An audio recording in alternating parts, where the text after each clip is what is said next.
नमस्कार। PSB college की BA first year की ऑनलाइन क्लासेस में आपका स्वागत है। मैं नरेंद्र सिंह सिंदल, इतिहास का व्याख्याता। आज अपने बीए फर्स्ट ईयर की जो दूसरी बुक है भारत का इतिहास, भारत के इतिहास में प्रारंभ से लगाकर 1200 ईस्वी तक का इतिहास के बारे में अपन जानकारी प्राप्त करेंगे कि इतिहास का प्रारंभ कब हुआ और इतिहास का प्रारंभ से लगाकर 1200 ईस्वी तक की घटनाओं के बारे में इस बुक में अपन विवेचन करेंगे। तो प्रारंभ से स्टार्ट करने से पहले अपन कुछ इतिहास के बारे में जानकारी प्राप्त करना चाहेंगे कि इतिहास शब्द का अर्थ क्या है, इतिहास क्यों पढ़ना जरूरी है, इतिहास की उत्पत्ति क्यों हुई और इतिहास विषय क्या है, इसके बारे में अपन जानकारी प्राप्त करेंगे। तो थोड़ा मैंने आपको समझाने की कोशिश की है कि जो इतिहास शब्द है वो संस्कृत भाषा के, मतलब आप समझ सकते हैं, मतलब संस्कृत भाषा के, यानी कि संस्कृत भाषा कितनी पुरानी भाषा है, तो संस्कृत भाषा के 3 शब्दों से मिलकर बना हुआ है इतिहास। पहला है इति प्लस ह प्लस आ, इसके अलग अलग टुकड़े किए गए। तो टुकड़े करने पर इसका जो अर्थ निकलेगा ऐसा ही निश्चित रूप से था, यानी कि इसका कुछ कुल मिलाकर ये अर्थ होगा, कुल मिलाकर ये परिभाषा होगी कि ऐसा ही निश्चित रूप से था, अर्थात यानी कि जो घटनाएं अतीत काल में घटी वो निश्चित रूप से थी, उसको अपन इतिहास कहेंगे। यानी कि एक इतिहास शब्द के अर्थ को जानने की अपन ने कोशिश की। तो इतिहास जो विषय है वो सामाजिक विज्ञान की एक शाखा है। अपन पढ़ते हैं 10वीं तक की क्लास के अंदर का जो सामाजिक विज्ञान पढ़ते हैं ना, तो सामाजिक विज्ञान की एक शाखा है इतिहास। तो सामाजिक विज्ञान से एक अलग शाखा बनेगी। क्यों बनेगी? क्योंकि अपन सामाजिक विज्ञान के अंदर ही सभी विषयों का विस्तृत जानकारी प्राप्त नहीं कर सकते, क्योंकि एक ही विषय के अंतर्गत सारी विषय को इन्वॉल्व करेंगे तो बहुत बड़ा सिलेबस हो जाएगा, बहुत बड़ा हो जाएगा, वो नीरस हो जाएगा। इसलिए क्या किया, इतिहासकारों ने सामाजिक विज्ञान की एक शाखा अलग लगा दी, एक विषय अलग खोल दिया जिसका अपन इतिहास कहते हैं। और इतिहास में पूरी जानकारी मिलती है, जिसमें भारत का इतिहास अपन को जानकारी के लिए मिलता है, विश्व का इतिहास जानकारी के मिलता है, मानव इतिहास जानकारी के लिए मिलता है। अलग अलग अपन इतिहास इसमें पढ़ सकते हैं, यानी कि उसका विस्तृत रूप दिया गया। अपन 10वीं क्लास के स्टैंडर्ड लेवल में पढ़ेंगे तो सामाजिक विज्ञान में भी कुछ पार्ट हिस्ट्री के दिए हुए होंगे, लेकिन उसकी कुछ सीमाएं हैं, उनको पर्याप्त सीमा के अंतर्गत बांध लिया गया है। यदि अपन को किसी इतिहास के बारे में विस्तृत जानकारी प्राप्त करनी है तो अपन को इतिहास विषय के ऊपर गौर करना पड़ेगा, एक अलग से उसका सब्जेक्ट पर गौर करना पड़ेगा, तब जाके अपन पूरे इतिहास को जान पाएंगे, पूरे इतिहास को समझ पाएंगे। अब प्राचीन काल में कहा गया है कि इतिहास के जो जनक हैं उनको हेरोडोटस है, यानी कि हेरोडोटस को इतिहास का जनक माना गया है, जिसने अपनी पुस्तक हिस्टोरिका लिखी थी, जिसमें हिस्ट्री शब्द का प्रयोग किया गया है, ऐसा कहा जाता है। लेकिन कुछ विद्वानों के अनुसार कुछ पढ़ा जाता है कि ग्रीस के लोगों ने हिस्ट्री शब्द का भी प्रयोग किया गया है, यानी कि दोनों शब्द मिले जुले हैं। इसके आगे अपन पढ़ेंगे तो कुछ परिभाषाएं दी गई हैं कि इतिहास शब्द की क्या परिभाषा निकल के सामने आएगी। तो अपने भारत के 2 इतिहासकार हैं, आर.सी. मजूमदार और J.L. नेहरू, यानी कि जवाहरलाल नेहरू। तो आर.सी. मजूमदार ने इतिहास के बारे में क्या कहा है, इतिहास व्यक्ति का अन्य व्यक्तियों के साथ में व्यवहार तथा मानवीय समूह के बीच कार्यकारी संबंधों के समन्वय का अध्ययन है। ये तो अपन को पता ही है कि इतिहास को जानने के लिए अपन को अध्ययन करना पड़ेगा, लेकिन यहाँ पर आर.सी. जो मजूमदार इतिहासकार हुए हैं, उन्होंने इतिहास को व्यक्ति से संबंधों के बारे में बताया गया है, उसके व्यवहारों के बारे में बताया गया है। अपन आगे बढ़ेंगे तो जैसे कि कुछ सभ्यता आएगी, तो सभ्यता में अपन पढ़ेंगे कि सभ्यता में लोगों का रहन सहन क्या था, उनका खान पान क्या था। इस प्रकार से यदि व्यक्ति नहीं है, यदि व्यक्ति का संबंध नहीं है तो इतिहास वो इतिहास नहीं कहलाएगा। तो हमारे जो भारतीय इतिहासकार आर.सी. मजूमदार ने बहुत बढ़िया बताई है कि इतिहास व्यक्ति का अन्य व्यक्तियों के साथ में व्यवहार तथा मानवीय समूह के बीच, यानी कि इतिहास ही मानवीय समूह का अध्ययन है। अपन जो इतिहास पढ़ेंगे वो मानव का इतिहास पढ़ेंगे। तो मानव ही नहीं है या व्यक्ति ही नहीं है या एक व्यक्ति से दूसरे व्यक्ति के मध्य व्यवहार ही नहीं है, या एक व्यक्ति या दूसरे व्यक्ति की तुलना नहीं की जा सकती, तो वो इतिहास नहीं कहलाएगा, ऐसा आर.सी. मजूमदार का कहना है। दूसरा जो इतिहासकार हुआ है J.L. नेहरू, यानी कि पंडित जवाहरलाल नेहरू, आप सब जानते होंगे, हमारे भारत के प्रकांड इतिहासकार हुए हैं।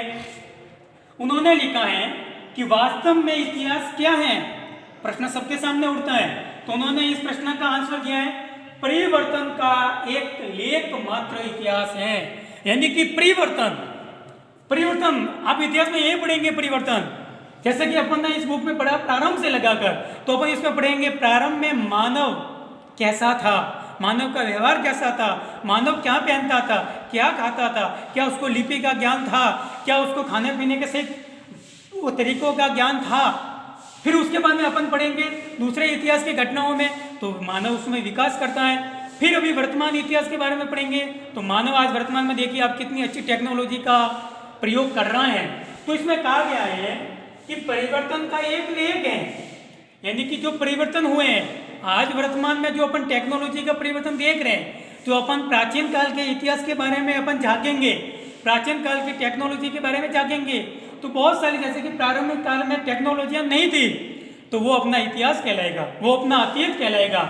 यही इतिहास है कि अतीत की घटनाओं को समयबद्ध तरीके से, क्रमबद्ध तरीके से सुव्यवस्थित करना, जिससे अगले वाले व्यक्ति को समझ में आ सके, वो इतिहास के बारे में जान सके, और इतिहास, प्राचीन इतिहास में मानव के साथ में क्या घटनाएं हुई हैं, क्या अच्छी घटनाएं हुई हैं, क्या बुरी घटनाएं हुई है। अच्छी घटनाएं हुई है तो उसको मानव याद रखे, बुरी घटनाएं हुई है तो मानव उससे सीख ले कि आने वाले समय में ऐसी दोबारा घटना घटित नहीं हो। तो ये दो परिभाषा ही पढ़ी। अपन इतिहास को पढ़ने के लिए कुछ घटक होते हैं। अपने मन में प्रश्न आता है कि इतिहास की ये घटना कहाँ हुई। चार घटक है, घटना, काल अथवा समय, व्यक्ति, स्थल अथवा स्थान। ये चारों ही घटक एक दूसरे से संबंध रखते हैं, एक दूसरे से संबंधित हैं और बहुत ही महत्वपूर्ण घटक है चारों। जैसे कि अपने इतिहास के बारे में पढ़ना है, यानी कि कोई घटना घटित हुई तो वो घटना कहाँ हुई, किससे संबंधित थी वो घटना, किस समय में हुई, किस व्यक्ति के साथ में हुई, और जिस घटना हुई वो कौन सा स्थान था, यानी कि जहाँ घटना कब घटित हुई वो कौन सा स्थान था। जैसे के लिए आज वर्तमान में, जैसे कि मेरा उदाहरण ले लेते हैं, जैसे कि मेरे के साथ में एक घटना हुई, तो घटना पहले क्या हुई मेरे साथ में, उस घटना का विवेचन आ जाता पूरा कि घटना क्या हुई, और घटना जिस समय हुई उस समय क्या था, कौन सा दिन था, कौन सा वार था, कौन सी तिथि थी, और जिस समय मेरी घटना हुई तो मेरा ब्यौरा आ जाएगा, मेरा नाम आ जाएगा, मेरी वो व्यक्ति हो जाएगा, मैं एक व्यक्ति हूँ कि वो घटना मेरे साथ में हुई है। और फिर अंतिम में आता है कि वो घटना जो मेरे साथ में हुई वो कौन से स्थान पर हुई, कौन से स्थल पर हुई, ये एक इतिहास बन गया। अपन प्राचीन काल में पढ़ेंगे, अपन बहुत सारी घटनाएं, एक राजा महाराजा की घटना पढ़ेंगे, किसी शासक की घटना पढ़ेंगे, तो शासक की जैसे कि सिकंदर को पढ़ेंगे अपन, तो सिकंदर की भारत के आक्रमण की घटना पढ़ेंगे कि वो घटना कब हुई, क्या समय था, उस समय किस व्यक्ति के साथ में हुई, जिस समय वो घटना हुई वो स्थान कौन सा था।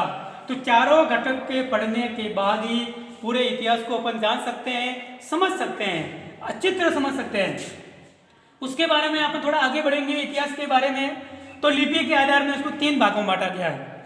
यानी कि लिपि आपने पढ़ा होगा हिंदी भाषा में, लिपि यानी कि एक बनावट होती है और बनावट ही एक लिपि कहलाती है। यानी कि अपन जो लिख रहे हैं, जैसे कि ये मैंने लिखा तो ये वास्तविक एक बनावट है और सही बनावट है जिसको अपन आसानी से पढ़ सकते हैं। जैसे कि मैंने कोई ये उल्टा सीधा लिख दिया, इससे अक्षरों की कोई बनावट नहीं है तो अपन नहीं पढ़ सकते, तो ये कोई लिपि नहीं है। तो लिपि के आधार पर इतिहास को अपन ने 3 भागों में बांटने का प्रयास किया, जिसमें प्रागैतिहासिक घटना के बारे में, आद्य इतिहास और इतिहास। प्रागैतिहासिक यानी कि समझ में आ रहा है, प्राग यानी कि जिस इतिहास प्रारंभ होने के पहले की घटना है जिसके बारे में अपन को कोई जानकारी प्राप्त नहीं है, अपन केवल कल्पनाएं कर सकते हैं कि ऐसा हमारे साथ में हुआ होगा, ऐसे हमारे पूर्वजों के साथ में घटनाएं घटी होगी, ऐसा हुआ होगा तभी ऐसा हुआ, जैसे कि मानव का ये आज आधुनिक जो रूप देख रहे हैं ये कैसे हुआ। तो हमारी प्राचीन घटनाओं के बारे में अपन को जानकारी नहीं है, उसकी कल्पना कर सकते हैं क्योंकि ये लिखित में उपलब्ध नहीं है घटनाएं। इसके बाद में जो आदि इतिहास में पढ़ेंगे तो इसमें क्या है कि इसमें इतिहास तो लिखा तो गया, लेकिन इतिहास में जो लिखा उस लिपि को आधुनिक मानव उसको नहीं समझ सका, उसको नहीं पढ़ सका कि आदि इतिहास में हमारे मानव जीवन का क्या इतिहास था, मानव का क्या इतिहास था। अपन आदि इतिहास में थोड़ा अपन देखेंगे तो सिंधु घाटी सभ्यता के बारे में सुना होगा आपने, बेस्ट्रोफेदन लिपि शायद इसका नाम है। तो उसको लिखा तो गया, लेकिन आज दिन तक उसको कोई नहीं पढ़ पाया कि क्या लिखा हुआ है, उस लिपि को कोई समझ नहीं पाया। खूब सारे इतिहासकारों ने उसको पढ़ने का प्रयास किया, समझने का प्रयास किया, नहीं समझ पाए। तो आदि इतिहास में कुछ घटनाएं लिखी गई, कुछ घटनाएं नहीं लिखी गई, कुछ घटनाएं मानव समझ सका, कुछ घटनाओं को मानव आज दिन तक नहीं समझ सका। तो तीसरा है इतिहास। तो तीसरा इतिहास में अपन पढ़ेंगे जो आधुनिक इतिहास है, उस आधुनिक इतिहास को आप समझ रहे हैं, नई नई खोजें हो रही है, नए नए आविष्कार हो रहे हैं। तो और इसमें अपन इसमें इतिहास की घटनाओं को और जोड़ रहे हैं। इतिहास में आपने देखा कि लिपि है, तो लिपि में अपन ने देखा। तो नमस्कार, इससे आगे कल पढ़ेंगे।